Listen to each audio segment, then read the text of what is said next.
शांति।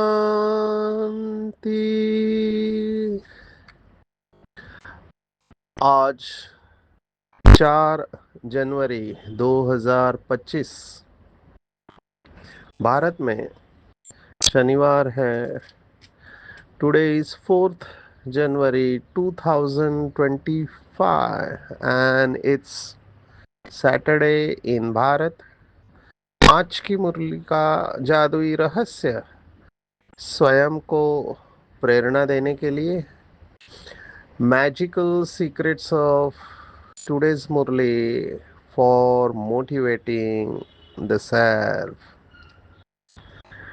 बहुत खुशी होती है जब बाबा के बच्चों के श्रेष्ठ से श्रेष्ठ अनुभव सुनते हैं।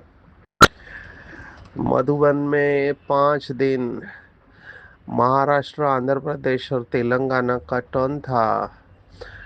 तो खुशी इस बात की है कि बहुत सारे भाई बहनों ने अपने अनुभव शेयर किए। अभी इतने सुंदर अनुभव, मैं सोचता हूँ बाबा के बच्चे कहाँ, गांव में, शहरों में, पढ़े लिखे, अनपढ़, लेकिन सभी बाबा के साथ इतने सुंदर अनुभव कर रहे हैं। नहीं तो आप सोचो, मधुबन में 20,000 लोग ये 31 दिसंबर को आए थे इतनी ठंडी में, और इनकी व्यवस्था और सेवाधारी सबके लिए दिल से दुआएं निकल रही थी। अभी इतना सब ऑटोमेटिक कैसे चल रहा है? तो उसके पीछे जरूर प्राप्तियां है। और खुशी इस बात की हुई कि बहुत भाई बहने मुरली रहस्य सुन के प्रेरणा लेते हैं। और ये सुनकर भी बहुत खुशी हुई। पूरे देश विदेश से मुझे तो वंडर लगा।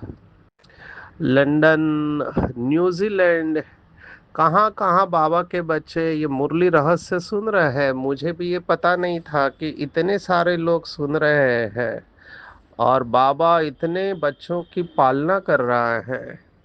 ये सब वंडरफुल है। बाबा को थैंक्स और बी के परिवार को भी थैंक्स। आज की मुरली के ऊपर आते हैं। जनवरी मास है। हर सेंटर पर वाइब्रेशन, वायुमंडल देखते ही बनता है।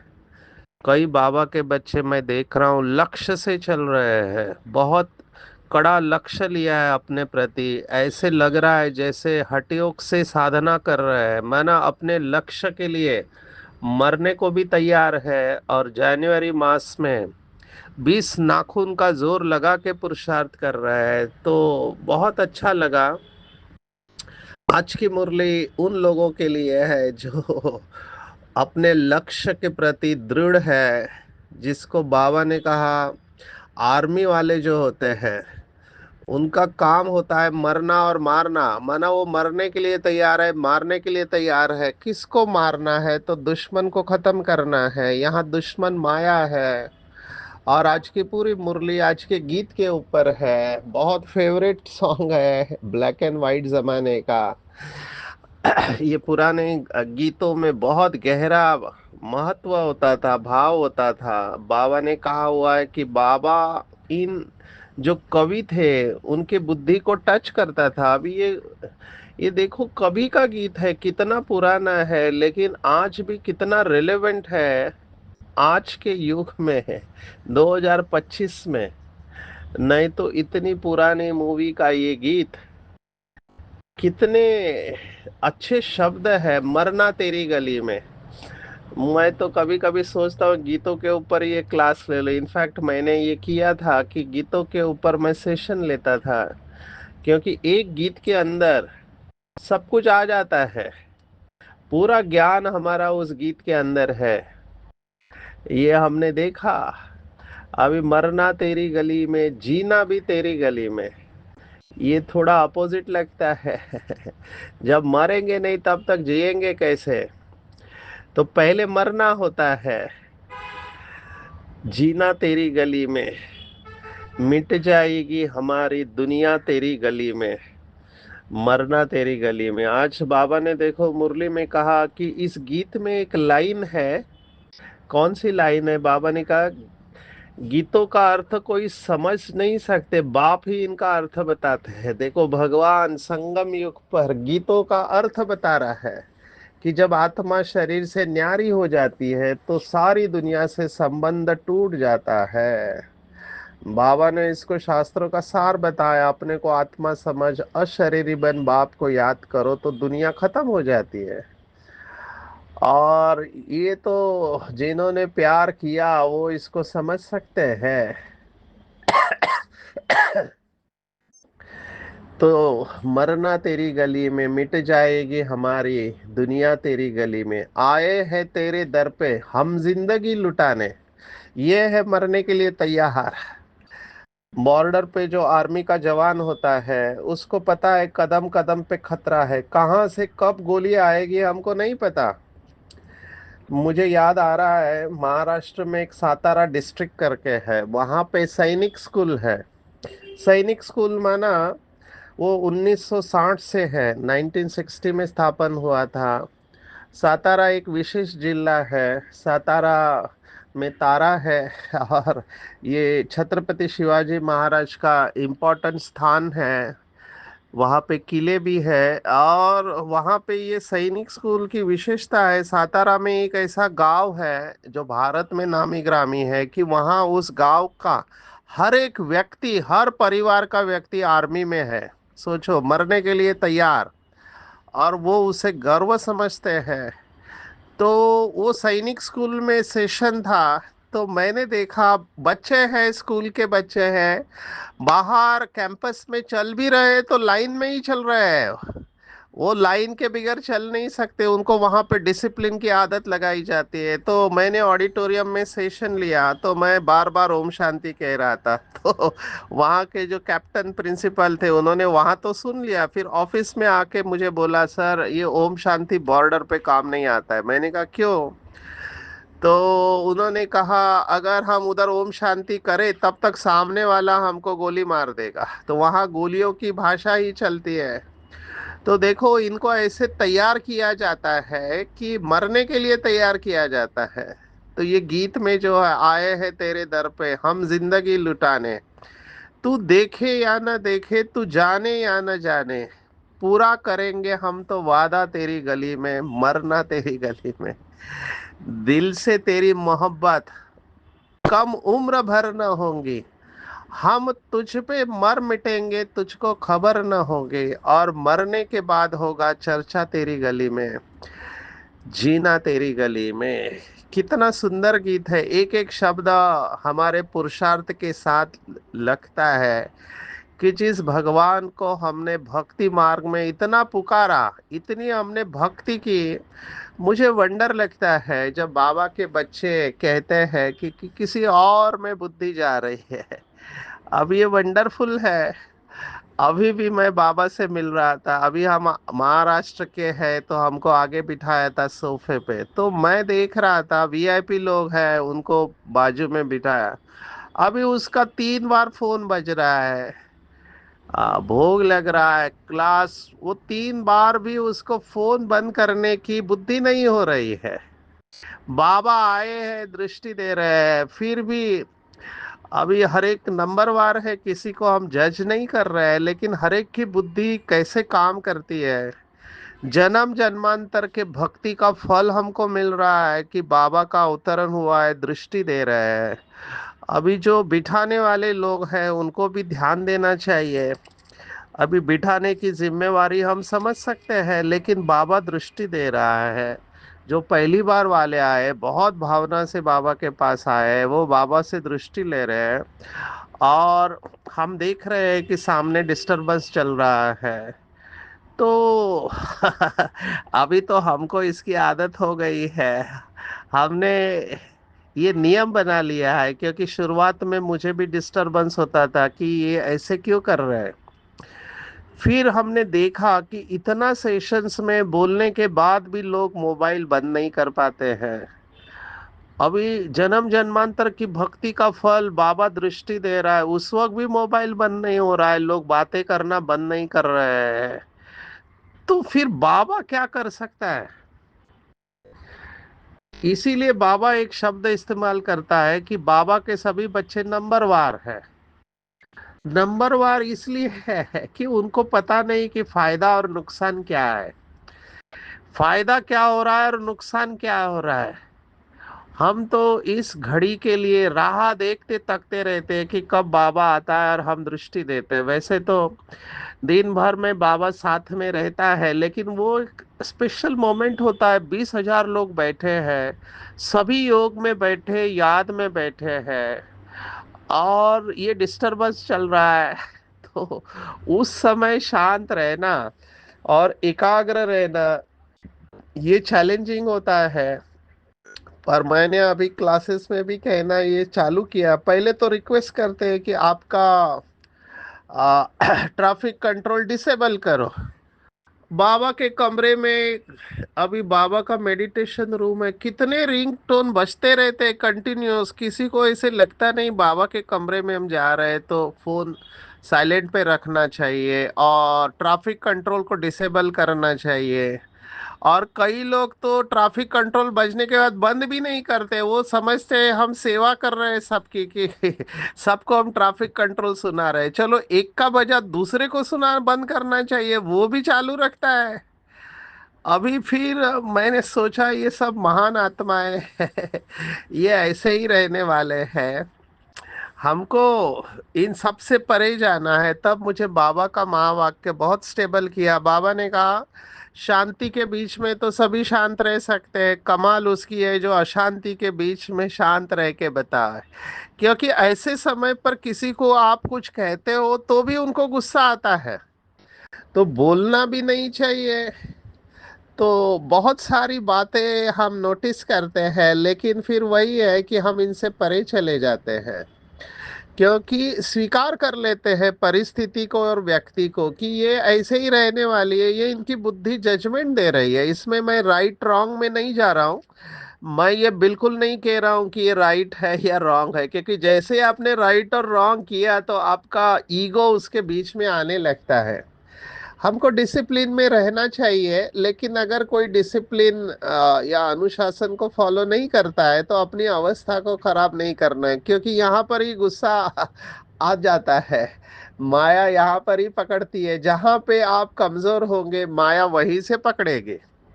जैसे हमारे संस्कार परफेक्शन के हैं, बहुत समय के पहले बोला और तुरंत हो जाना चाहिए, ये संस्कार है। लेकिन मैंने देखा ये संस्कार तकलीफ देते हैं अगर हम परिस्थिति और व्यक्ति को स्वीकार नहीं करते हैं तो।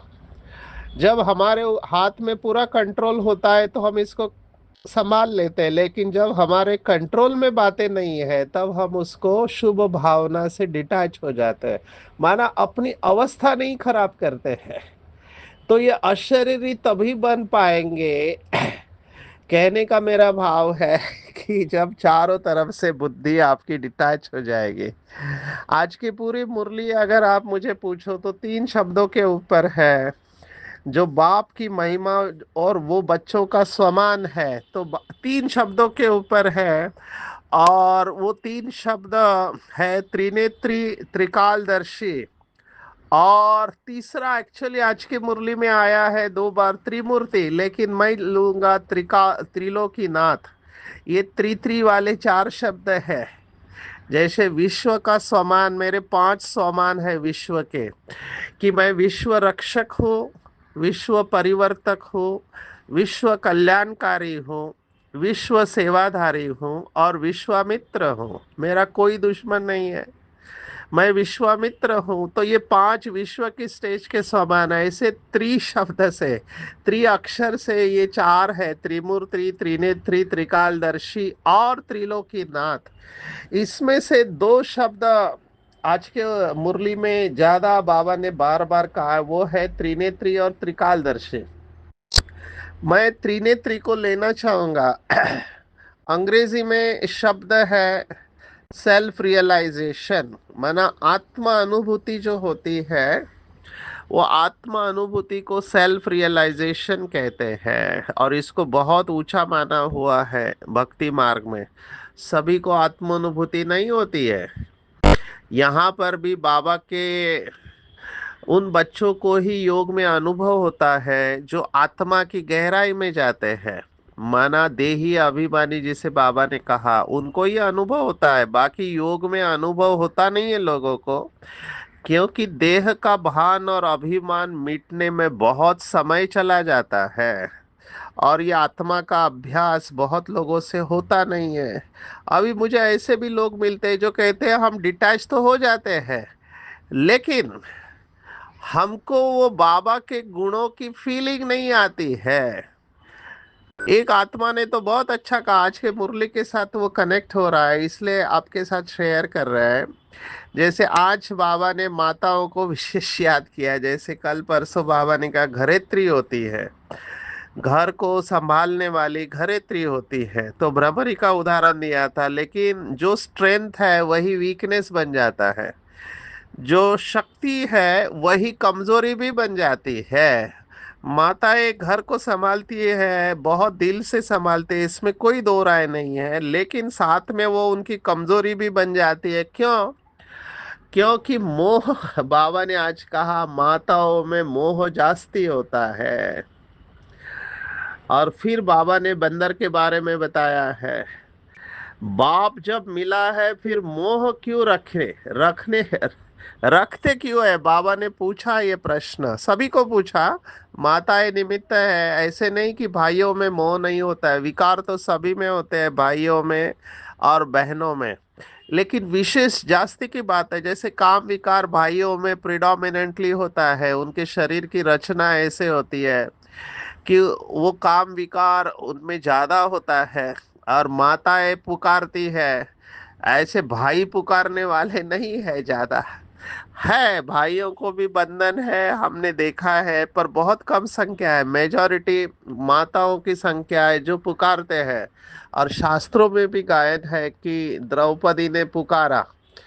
तो ये विकार प्रिडोमिनेंटली बात है कि कुछ विकार भाइयों में, कुछ विकार माताओं में। हमको हर एक को अपने आप को चेक करना है कि मेरे अंदर कौन सा विकार है, क्योंकि ये लास्ट में धोखा देने वाले हैं। आज बाबा ने याद किया है कि अगर तीसरा नेत्र काम नहीं करता है तो क्या होगा? तीसरा नेत्र माना थर्ड आई ऑफ विजडम कहते हैं। तो ये तीसरा नेत्र है, इससे आत्मा दिखाई देती है। अगर ये नेत्र काम नहीं करता है, जैसे किसी का चश्मा होता है, वो चश्मे काम नहीं कर रहा है तो आपको स्पष्ट दिखाई नहीं देगा। ऐसे ही ये तीसरा नेत्र आत्मा का अगर काम नहीं करता है तो आत्मा के बजाय शरीर दिखाई देगा। यही बाबा ने कहा, किसी के नाम रूप में लटके हुए ना हो। अभी हर एक का अपना अपना चैलेंज है, कुमार कुमारियों का अपना चैलेंज है। कुमार कुमारियों में हॉर्मोन्स होते हैं, तो वो हॉर्मोन्स उनको डिस्टर्ब कर सकते हैं अगर वो योग में कमजोर है तो। दूसरा, अभी दादा दादियाँ होती है सीनियर सिटीजन, उनका धोत्रे पोत्रे में बहुत मोह जाता है। बेटों को तो बड़ा कर दिया तो उसमें मोह जाने का चांसेस कम है, लेकिन धोत्रे पोत्रे में मोह जाता है। पति का पत्नी में, पत्नी का पति में मोह जाता है, माँ बाप का बच्चों में मोह जाता है। तो हर एक को चेक करना चाहिए कि मेरे अंदर कौन सा विकार प्रिडोमिनेंटली है। बाबा ने तो आज की मुरली में देहाभिमान को मुख्य कहा है, फिर लोभ मोह ऐसे बाबा ने इस्तेमाल किया है शब्द। तो हम सबको ये चेक करना चाहिए कि कहाँ पर मेरी मन और बुद्धि जाती है। आज के मुरली का भाव लेना चाहिए। दो ही बातें हैं इस संसार में, हम बार बार इस बात को देख रहे हैं, एक तो व्यक्ति है और दूसरा वस्तु है। व्यक्ति में मोह होता है और वस्तु में आकर्षण होता है, या आसक्ति होती है। आसक्ति और लगाव, ये दो शब्द है। लगाव माना वो व्यक्ति खींच रहा है आपको किसी भी तरह से, कोई प्यार में खींचते हैं, कोई गुस्से में भी खींचते हैं, या तो तिरस्कार होता है तो भी वो व्यक्ति डिस्टर्ब कर रहा है। तो लटकी हुई बुद्धि ना हो किसी भी पुरानी दुनिया में, माया बाप से प्रीत रखने में ही विघ्न डालती है, और इसी में बच्चे धोखा खाते हैं। ये आज की पूरी मुरली है। तो तीसरा नेत्र हमको क्लीन और क्लियर रखना है। तीसरा नेत्र, इसको सेल्फ रियलाइजेशन कहते हैं। रियलाइजेशन शब्द अंग्रेजी का बहुत सुंदर है। रियलाइजेशन में रियल और आइज है। रियल माना सत्य, आइज माना आंखें। तो सत्य आंख को खोल खुल जाती है तब उसको रियलाइजेशन कहते हैं। अभी कई स्थानों पर जाना हुआ तो बाबा का कमाल है, जब मेडिटेशन कराते हैं तब मुझे याद आ रहा है कि महाराष्ट्र एक ऐसा पहला राज्य बना जब हमारा आयुष डिपार्टमेंट की तरफ से हमको एक लेटर मिला था कि महाराष्ट्र में 30,000 डॉक्टर्स को, तालुका हेल्थ ऑफिसर्स को मेडिटेशन सिखाना था।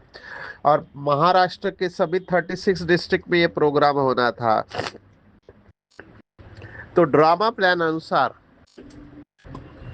महाराष्ट्र के 36 डिस्ट्रिक्ट के बहनों को ट्रेनिंग देना हुआ मधुबन में। अभी ये इतना वंडरफुल प्रोग्राम बाबा ने कराया कि एक ही दिन में एक ही टाइम पे 30,000 लोग महाराष्ट्र में मेडिटेट कर रहे। 30,000 आप सोचो, जिसमें डॉक्टर नर्सेस सब आए थे। तो बहनों ने अनुभव सुनाया कि हम इतने साल से मेडिटेशन कर रहे हैं, हमको अनुभव नहीं हुआ, लेकिन इस प्रोग्राम के वक्त उनको आत्मा का अनुभव हुआ। तो ये आत्मा का अनुभव बहुत गहरा अनुभव होता है जिस समय हो जाता है। बहुत भट्टियों में भाई बहनों ने यह अनुभव सुनाया कि जब हम ये आत्मा के अव्यक्त अवस्था में गए, तब उन्होंने सुनाया कि हमको बोलने का दिल नहीं कर रहा था। ये अवस्था इतनी पावरफुल है। तो हमको जनवरी मास में इसके ऊपर जोर देना चाहिए। और देही अभिमानी स्थिति जो बाबा आज मुरली में कह रहा है, उसकी गहराई में जाने की कोशिश करनी चाहिए, क्योंकि बाबा बार बार कहता है जब तक देही अभिमानी नहीं बने हैं तब तक मुश्किल है संस्कार बदलना। क्योंकि माया अपने गिराई को छोड़ेगी नहीं। जहां पे कमजोर है वहीं से माया पकड़ने की कोशिश करेगी। तो ये आज का त्रिनेत्री की पॉइंट हुई। दूसरा त्रिकालदर्शी की पॉइंट भी मेरी फेवरेट है। ये प्रैक्टिकल है इसलिए मैं ले रहा हूँ, इसको समय दे रहा हूँ। त्रिकालदर्शी माना, जिसको हिंदी में सिंपल भाषा में कहते हैं सोचो समझो और फिर कर्म करो। सोच समझ के कर्म करो। कई लोग सोचते नहीं है, समझते भी नहीं, डायरेक्ट कर्म कर देते हैं। ये लोग संस्कारों के ऊपर काम कर रहे हैं। इनको ऑटो पायलट मोड या रिफ्लेक्स में काम करने वाले इनको कहते हैं। जैसे जानवर होते हैं उनकी बुद्धि रिफ्लेक्स में काम करती है, लेकिन हमको नियोकॉर्टेक्स ब्रेन मिला हुआ है, तो ब्रेन का काम है सोचना। हमको बुद्धि मिली हुई है, तो बुद्धि का इस्तेमाल करके हर कर्म के आदि मध्य अंत को सोच समझ के कर्म करना चाहिए। और मैं हमेशा कहता हूँ दो सबसे सिंपल प्रिंसिपल है जीवन को इजी कर देंगे, एक साइलेंस और दूसरा स्माइल। कई जगह पर साइलेंस से सब काम हो जाता है और कई जगह पे स्माइल से काम हो जाता है। तो बहुत कम बोलने की जरूरत पड़ती है। लेकिन जब भी हमको डिसीजन एक्ट में आना है तो त्रिकालदर्शी बन के कोई भी डिसीजन हो। जैसे अभी शिवरात्रि है, अभी शिवरात्रि का मेला करने के बहुत सारे भाई बहने प्लानिंग चल रही है। शिवरात्रि में क्या करना, हर एक के अपने अपने विचार चल रहे हैं। इसमें भी मैं देखता हूँ दो प्रकार के भाई बहने। कुछ बहने कहते नहीं तपस्या करनी है, कोई लोग वाह संदेश देने का सोचते हैं। तो बाबा ने हमेशा बैलेंस की बात कही हुई है। तो हर एक अपने बुद्धि उनका जजमेंट देता है कि हमारे इधर ये सेवा होनी चाहिए। लेकिन मुझे ऐसे लगता है कि जैसे ड्रामा आगे बढ़ते जा रहा है, हम सब देख रहे हैं ब्रह्मा कुमारी नामी ग्रामी होते जा रही है। सभी लोग जान रहे हैं ब्रह्मा कुमारी, लेकिन आज भी ऐसे लोग हैं जिनको ब्रह्मा कुमारी के बारे में पता नहीं है यथार्थ रूप में। कई जगह पे डिस्टरबेंस भी है, जैसे आंध्र प्रदेश और तेलंगाना में कुछ संस्थाएं विरोध कर रही है, तो ये सब होने वाला है। और यहाँ पर हमारी तपस्या हमको मदद करेगी, है ना। तो त्रिकालदर्शी बन के हमको चलना है। त्रिकालदर्शी सफलता के साथ जुड़ी हुई है, तो त्रिकालदर्शी के ऊपर चिंतन करेंगे। बाबा ने आज कहा माया ऐसी है जो प्रीत रखने नहीं देते। माया देखती है हमारा ग्राहक जाता है तो एकदम नाक कान से पकड़ लेती है, फिर धोखा खाते हैं, तब समझते हैं माया से धोखा खाया। तो इसके लिए पतित बुद्धि को पावन बनाना है। कईयों को बड़ा मुश्किल लगता है, बाबा ने कहा सब्जेक्ट एक ही है, अल्फ और बे, बस दो अक्षर भी याद कर नहीं सकते हैं। देखो भगवान कह रहा है केवल दो शब्द। अभी ए भी कहते हैं, ए और बी भी नहीं याद आता है। अल्फ माना अल्लाह और बे माना बादशाही। आज बादशाही की बात आई है कि बादशाह का बच्चा होता है तो वो भी बादशाह होता है। तो हम भी ऊंचे ते ऊंचे बाप के बादशाह के बच्चे हैं। शाहों का शाह है, माना राजाओं का राजा शिव बाबा है। तो हम उनके बच्चे, हम भी बादशाह है। लेकिन बाबा ने कहा त्रिकालदर्शी में नंबरवार है, नॉलेज धारण करना कोई मुश्किल नहीं है, बहुत ही अच्छा समझते हैं, परंतु योग बल कम है, देही अभिमानीपना बहुत कम है।